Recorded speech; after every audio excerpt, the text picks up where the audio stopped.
Welcome to the deep dive. Today we're going straight into a really central chapter of the Bhagavad Gita. Chapter 12, yeah, Bhakti Yoga. Exactly, Bhakti Yoga. Mm.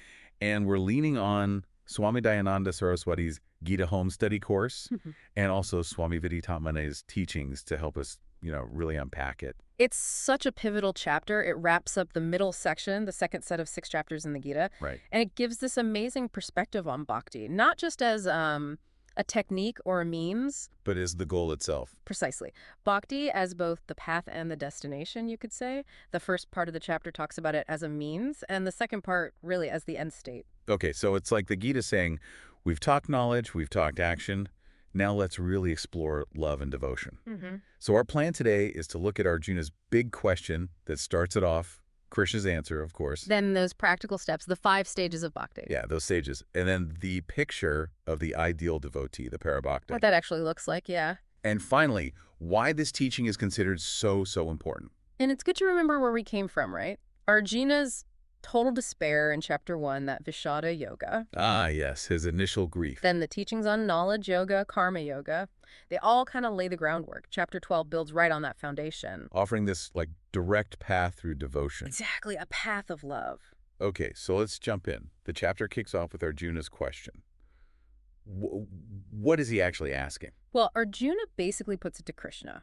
Which path is better? Is it worshiping God in a manifest personal form, a deity with qualities we can relate to? Or is it worshiping the unmanifest, the impersonal absolute, what we call Brahman? So the tangible versus the, intangible. Pretty much. It's that classic question. Connect with something relatable, or aim for something totally beyond our usual grasp. And what's Krishna's answer to that? Krishna says, quite clearly actually, that those who fix their minds steadily on his personal form. With real devotion? Yes, with steadfast, unwavering devotion, those people, he considers the most perfectly integrated in yoga. So he favors the personal path. He highlights it as highly effective, but he doesn't negate the path to the unmanifest. He just points out, very practically, how difficult that is for us. For us embodied beings, you mean? Exactly. For people living in a body with senses and a mind, our whole setup naturally engages with what we can perceive, what we can visualize, what we can feel. Right. Trying to grasp the unmanifest, which is described as, without attributes, beyond senses, all-pervading. It's a massive challenge for the mind. That makes a lot of sense. It's definitely easier to feel love or connection towards something you can sort of picture or relate to. But what if someone finds even that difficult? Like really keeping that focus on a person in God feels hard. Is that it then? No, not at all. And this is where the real genius and compassion of Bhakti Yoga come in, I think. Verses 3 through 12 lay out this incredible ladder, these 5 progressive stages. A ladder. I like that. Yeah, it's designed for those who can't immediately just lock their minds onto the personal divine. It meets you wherever you happen to be on your journey. Okay, let's climb it. What's the first step? The ground floor. Stage 1 is conceptually the simplest, though maybe not easy in practice, just fixing your mind on God. The direct approach. Right. If you have that capacity, that mental discipline, that devotional inclination, just keep the divine constantly in your thoughts. That's the ideal, the direct route. Okay. But for many of us, the mind's more like a restless monkey. Yes. Yeah. Or a puppy, like you said earlier. So for that, we move to stage 2, Abhyasa yoga. Abhyasa practice. Exactly. The yoga of practice, of consistent effort. It's about training that restless mind. Wow. It means consciously, repeatedly making the effort to bring your thoughts back to God or to your chosen form of the divine. So like mental reps at the gym. Kind of, yeah. It acknowledges the mind will wander, but the practice is in gently, persistently bringing it back. Cultivating focus through repetition. Okay, keep hitting that mental reset button. What if even that feels really challenging day to day? Then we get to the 3rd stage, karma yoga, but specifically dedicating your actions to God. Connecting action with devotion. Yes. You perform your duties, your work, everything you do, but without being attached to the results. You offer the action itself up. Offering it to the divine. The concept of yajna, offering or worship, gets broadened here. It's not just formal rituals. Any action you do, when performed as an offering, without craving a specific outcome for yourself, That becomes worship. it becomes a form of worship, Yeah. yes. And it creates this incredible inner freedom because you're not constantly bound by your expectations and desires about the results. So you shift the motivation. It's not what's in it for me, but this action is my offering. Beautifully put. That's the essence of it. Right. But let's be real, letting go of wanting specific outcomes. That's tough. What if that's the hurdle? The Gita anticipates that. Stage 4 directly addresses it, giving up the fruits of all actions. Sara karma phala tyaga. Okay, how's that different from dedicating the action itself? It's a subtle shift in focus. If dedicating every single action feels too much, you concentrate specifically on renouncing your attachment to the results of those actions. So do the action, but let go of what happens afterwards. Exactly. Detach from the desire for a specific reward, outcome, or recognition. This is seen as really powerful because it gets right at the root of our attachments and anxieties. The desire itself. Right. By releasing that need for things to turn out a certain way, you find a much deeper, more stable kind of peace. Acceptance, really. Acceptance of whatever comes. Yeah. Wow. That is a profound shift. Okay, so there's one more stage. The 5th. Yes, the 5th stage. This is presented for someone who finds even consciously renouncing the fruits of action difficult. So if all the previous steps feel out of reach, then the instruction is to take complete refuge in the Lord. Basically, surrender. surrender what? Surrender the sense of being the doer, the agent. Relinquish that feeling of, I am doing this and I own the results. Like letting go of control entirely. It's a deep trust, an entrusting of everything, the action, the outcome, your very self, to a higher power, acknowledging you're not ultimately in charge. It's amazing how practical and, well, compassionate this framework is.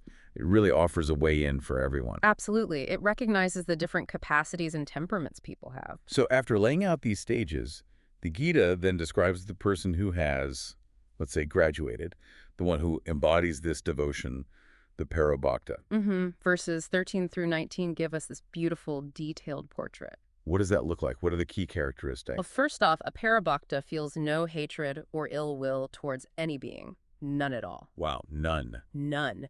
Instead, there's just friendliness and compassion, universal friendliness, universal compassion. It stems from seeing the divine in everyone and everything. That's a huge shift from our usual likes and dislikes. What else? They are free from I and mine. That possessiveness, that egocentric view, it's gone. No ego clinging. Right. And because of that, they maintain equanimity. They're balanced in pleasure and pain. They see both as just passing experiences. They don't get tossed around by circumstances. Exactly. They're also forgiving, always content, and constantly engaged in devotion. Yogi, always connected. Contentment and constant connection. And self-control. Definitely. Self-controlled, with a firm conviction, a strong faith. And crucially, their mind and intellect are completely surrendered to God. Offered up. Mind and intellect offered to me, as Krishna says. It sounds like such deep inner peace. It is, and it shows outwardly, too. How so? Well, the description continues. This devotee doesn't cause agitation or anxiety for others. And isn't easily agitated by others either. Correct. They're free from that cycle of reactivity, free from elation, envy, fear, anxiety, grief, craving, all those strong emotional pulls. Balanced. Very balanced. They don't rejoice excessively over good things, nor do they grieve excessively over bad things. They treat friend and foe alike. Alike. That's radical. It is. Same with honor and dishonor. Heat and cold. Pleasure and pain. It's all seen with equanimity. Wow. They're free from attachment, view blame and praise equally. Imagine that. Hard to imagine, actually. They tend to be silent, contemplative, content with whatever comes their way, without needing a fixed place or situation, and through it all, steady, unwavering devotion. Bhaktiman. It's an incredibly inspiring picture of inner freedom and peace. Almost superhuman, but rooted in this path of devotion. Yes, it's the fruit of walking that path. And the chapter wraps up, doesn't it, with Krishna really underlining the value of this whole teaching. It does. Verse 20 is the culmination. Krishna basically says that those devotees who follow this dharma, this righteous path described. A path of bhakti. Yes, this nectar of wisdom, this path of bhakti with faith, Shraddha. Faith is key then. Absolutely crucial. With faith and making him, Krishna, the supreme goal. He says they are ativa me priya, exceedingly dear to me. Exceedingly dear. That's powerful.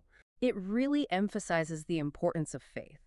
And it implies that even if you start performing acts of worship, maybe without deep feeling initially, but doing it with value for devotion, with that shraddha. That act itself can cultivate the feeling. Exactly. The practice, done with the right understanding and faith, can actually generate the very devotion it represents. That brings it all together nicely.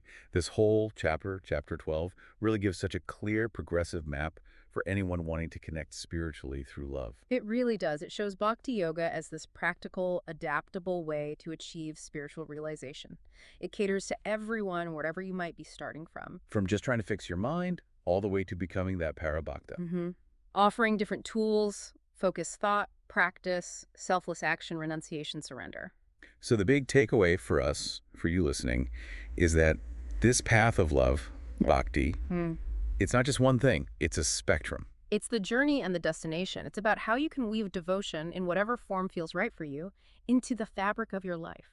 Whether you're drawn more to a personal form of the divine or towards the unmanifest idea, this chapter shows devotion is central. It highlights the transformative power of dedicating your life, your actions, your heart to something beyond just your own limited self. A really beautiful and practical teaching. So maybe as you reflect on this, just consider, where might you see yourself in these stages? Not as a judgment, but just as an observation. Yeah, like what feels resonant. Exactly. And maybe what's one small way you could consciously bring a little more of that devotional quality? Right. Maybe selfless service, maybe letting go of an outcome, maybe just a moment of gratitude into your day-to-day. Food for thought, definitely. This ancient wisdom still speaks so directly to our modern lives. It really does. Well, thank you for joining us for this deep dive into the heart of Bhakti Yoga in Chapter 12. We hope it's given you some valuable insights. Until our next deep dive.